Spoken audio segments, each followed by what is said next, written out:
ফোনের মধ্যে জাস্ট এই একটি সেটিংস অন করুন, যত খুশি অ্যাপস ডাউনলোড করবেন মেমোরি ফুল হবে না, ইন্টারনাল মেমোরি ফুল হবে না, যত খুশি অ্যাপ ডাউনলোড করতে পারবেন। জাস্ট এই একটি সেটিং অন করে রাখুন ফোনের মধ্যে।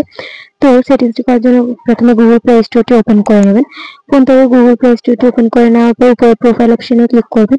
প্রোফাইল আইকনের মধ্যে ক্লিক করে দেওয়ার পর একটু নিচের দিকে স্ক্রল করতে হবে। প্রোফাইল আইকনের মধ্যে ক্লিক করে দিবেন। ক্লিক করে দেওয়ার পর একটু নিচের দিকে স্ক্রল করলে একটা অপশন দেখতে পাবেন সেটিংস। সেটিংস অপশনে ক্লিক করে দিবেন। এই সেটিংস নামের অপশনটিতে আপনাকে ক্লিক করে দিতে হবে। ক্লিক করে দেওয়ার পর উপরে যে জেন্ডার নামের অপশনটি দেখতে পাচ্ছেন, লেখাটি দেখতে পাচ্ছেন, এখানে মধ্যে ক্লিক করে দিতে হবে। ক্লিক করে দেওয়ার পর একটু নিচের দিকে স্ক্রল করতে হবে। নিচের দিকে স্ক্রল করলে একটা অপশন দেখতে পাচ্ছেন অটোমেটিকলি আর্কাইভ অ্যাপস। এই অপশনটি অন করে রাখবেন। অপশনটি অন করে রাখলে কি হবে যে আপনার ফোনের মধ্যে যদি কোনো অ্যাপস আপনি ব্যবহার না করেন তাহলে অটোমেটিকলি সেটা আপনার ফোন থেকে আর্কাইভ হয়ে যাবে, চলে যাবে আপনার ফোন থেকে। তো এই অপশনটি করে রাখবেন।